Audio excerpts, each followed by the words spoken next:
Galera? Tranquilo, na boa? Muito bem. Seguindo o contexto de cultura filosófica e contexto político nacional, né? Hoje nós vamos falar sobre o caso Eichmann ou a banalidade do mal, né? Que é um tema assim que foi tratado até na CPI, né? Que foi comentado e para isso o livro é óbvio. Este aqui é o livrinho principal, né? Nós temos que dar uma olhadinha e eu indico também esse aqui, que é um livrinho muito interessante também, que trata do tema, a banalidade do mal, ou o caso Eichmann.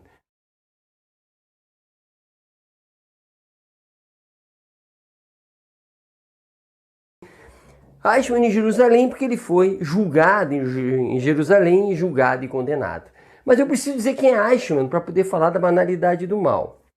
Esse Eichmann, que foi julgado, que foi condenado, né, ele foi um colaborador do Estado nazista. Na verdade, muito mais que um colaborador, né? Ele foi um representante do Estado nazista no que se refere ao extermínio, infelizmente, né, o extermínio de judeus. Como assim? Ele era um especialista em logística, mas não era o Pazuello, era um especialista em logística, porque ele conseguia eficazmente levar o maior número possível de pessoas para os campos de extermínio com o menor custo possível. Ou seja, ele trabalhava basicamente com os trens.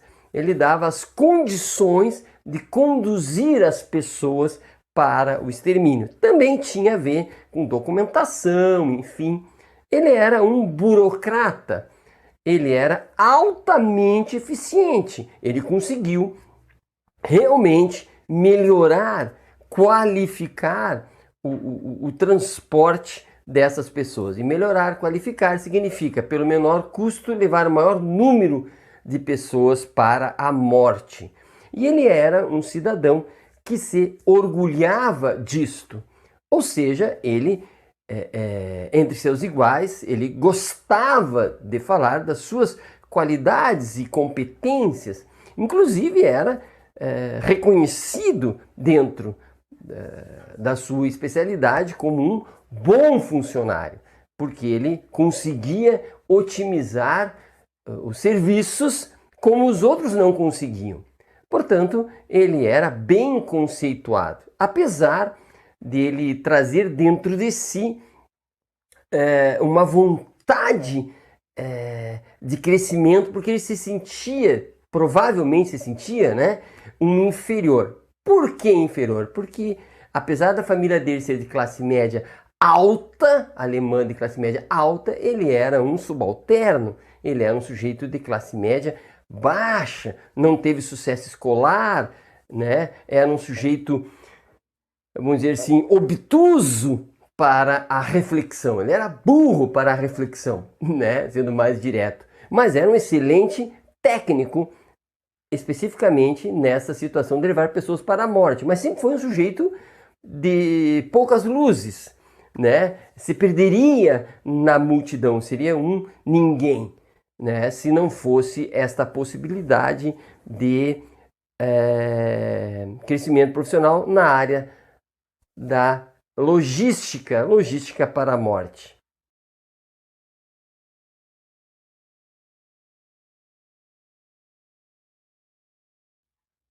Cabe aqui salientar, inclusive, que ele optou por trabalhar na logística porque ele percebeu que ali era um bom lugar para o crescimento. Durante o julgamento, chegou-se à conclusão que esse Eichmann não conhecia o pensamento nazista, ou seja, ele não lia documentos. Eu não sei até se ele lia, né?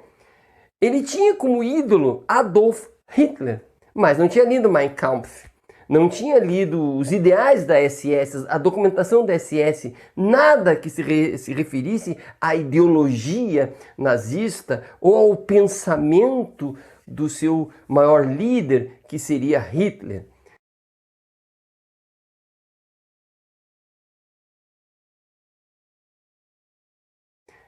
Na verdade, ele seguia Hitler, o mito Hitler, simplesmente porque na cabeça dele Hitler era um João Ninguém, um cabo, né? Um militar, um cabo que se tornou um comandante da Alemanha.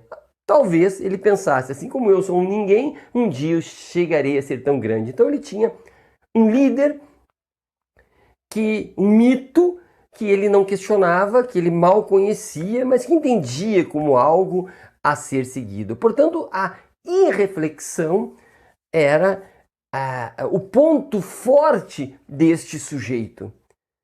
O orgulho em obedecer seria o segundo ponto forte. De um lado a irreflexão, do outro o orgulho em obedecer.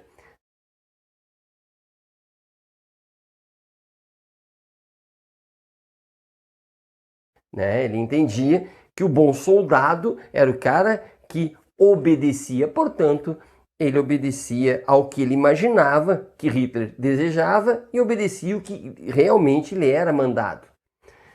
Bom, esse sujeito, se fosse um brasileiro hoje, né, vamos fazer uma analogia, ele seria um cidadão de bem, aquele que sai de manhã, imagina, dá um beijinho na esposa, leva o filhinho à escola, deixa o filhinho na escola, organiza a morte de pessoas até meio-dia, volta, pega a criança, larga em casa, almoça, volta para o trabalho, organiza a morte de pessoas com eficiência até 5 da tarde, vai para o clube, né? Conversa com seus amigos, troca ideias, frivolidades, não toca em assunto política, muito pouco, volta para sua casa, dorme e retoma a atividade, a rotina durante toda a sua vida.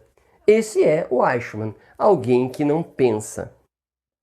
Mas o Eichmann só não pensava, só não refletia porque a sua comunidade permitia. Ele não era questionado, ele era aceito como um bom pai, um bom vizinho, talvez fosse respeitado, né? Ele era um sujeito considerado normal, portanto, as suas atividades eram aceitas pela comunidade. Então perceba que as dicas que se dá para o que é a banalidade do mal tem a ver com a comunidade que aceita, né? Tem a ver com a rotina, mas não uma rotina só do Eichmann. Tem a ver com a rotina do Eichmann e rotina da comunidade.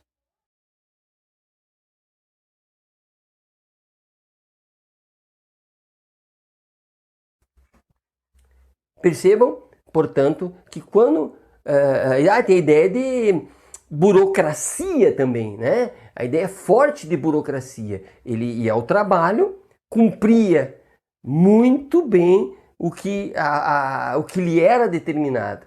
E na vida social ele cumpria fielmente o que lhe era determinado. O que era um conceito de bom pai, ele cumpria. O que era um conceito de bom vizinho, ele cumpria. Né? Então ele era um sujeito cumpridor.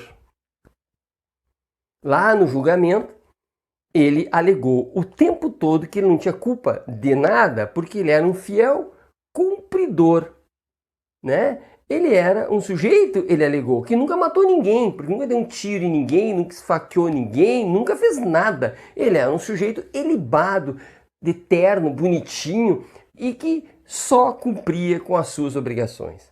Portanto, o que é a banalidade do mal? A banalidade do mal puxa tudo isso.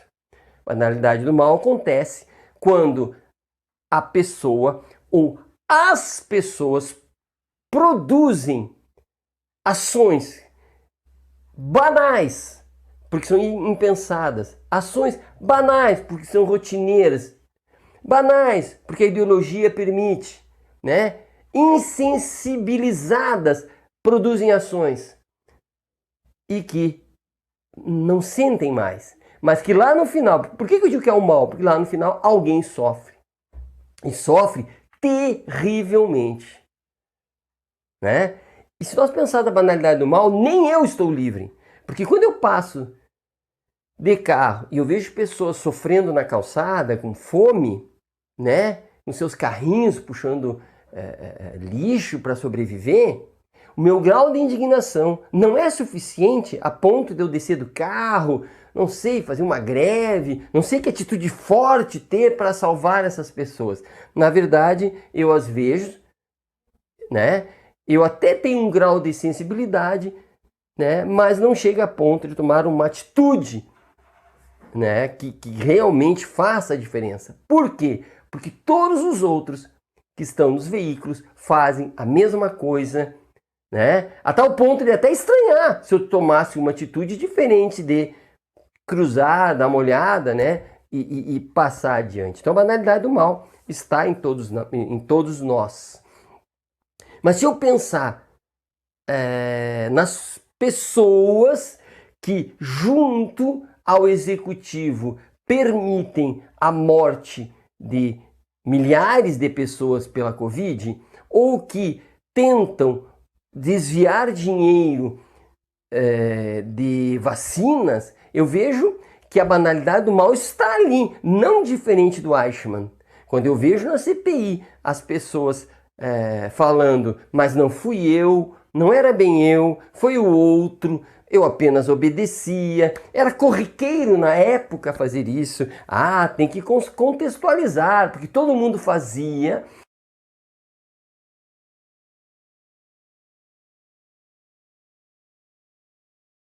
Foi uma análise de um outro julgamento passado.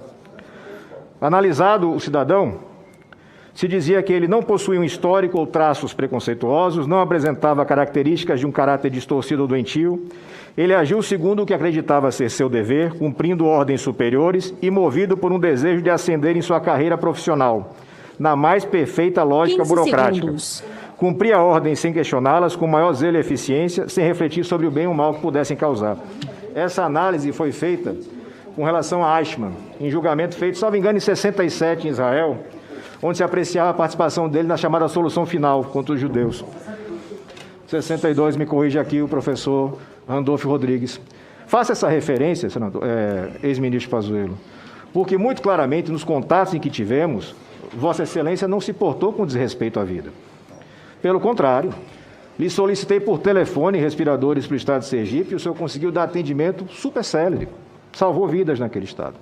Mas dentro do conjunto da obra, do exercício de uma política pública de saúde, infelizmente o senhor falhou. E eu tenho absoluta convicção que não falhou por decisão sua.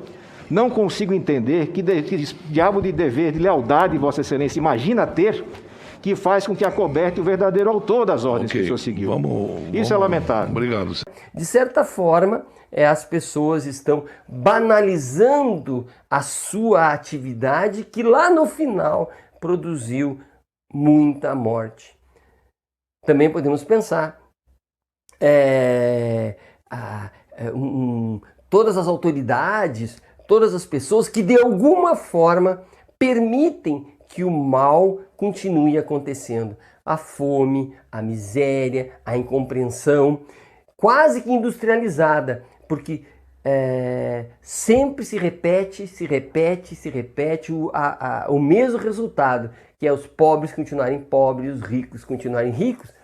Por exemplo, né? As penitenciárias como fábrica de pessoas que sofrem, que são torturadas.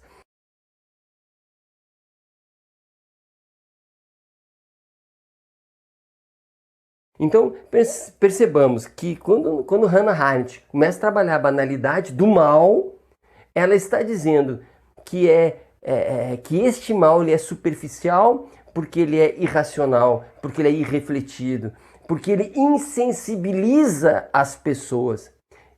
E se nós fôssemos dizer o que é o bem em contrapartida a este mal, nós diríamos que o bem é a reflexão profunda. O bem não é superfície.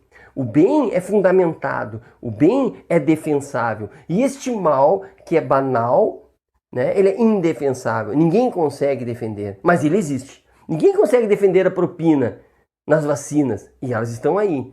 Ninguém consegue defender que o bom é a tortura. Quer dizer, alguns conseguem defender que o bom é a tortura, né? Mas não conseguem defender além de clichês, de repetição, porque não há racionalidade, não há como, é indefensável e, portanto, este mal indefensável continua existindo porque é rotineiro, porque a sociedade permite, porque é reconhecível esse mal. Eu sei que esse mal aconteceu hoje e vai acontecer amanhã, e assim sucessivamente, mas também sei que não é justificável, não é possível refletir sobre ele, e portanto o bom é se tornar como Eichmann, alguém que diz, não, eu sou apenas um obedecedor, né? O bom é dizer, não, eu tenho um mito e eu sigo o mito, porque a verdade está com o mito, eu apenas sigo. E com tudo isso, seguir o mito, seguir a burocracia, seguir as coisas de maneira irrefletida, isso tudo me protege. Eu, quem faz o mal de maneira banal, me protege de ter que pensar, de ter que enxergar o outro. Né? Então, como diria Eichmann, eu não matei ninguém, eu dei todas as condições, mas eu não matei ninguém. Eu era bom em dar as condições, mas eu não matei ninguém. Talvez muitas autoridades, muito de nós, tenhamos que dizer, não, eu nunca pratiquei o mal, mas dei as condições. Né? Então fica aqui um alerta, né, para que nós possamos pensar que a banalidade do mal está aí e está afetando a todos nós. Um abraço e até a próxima.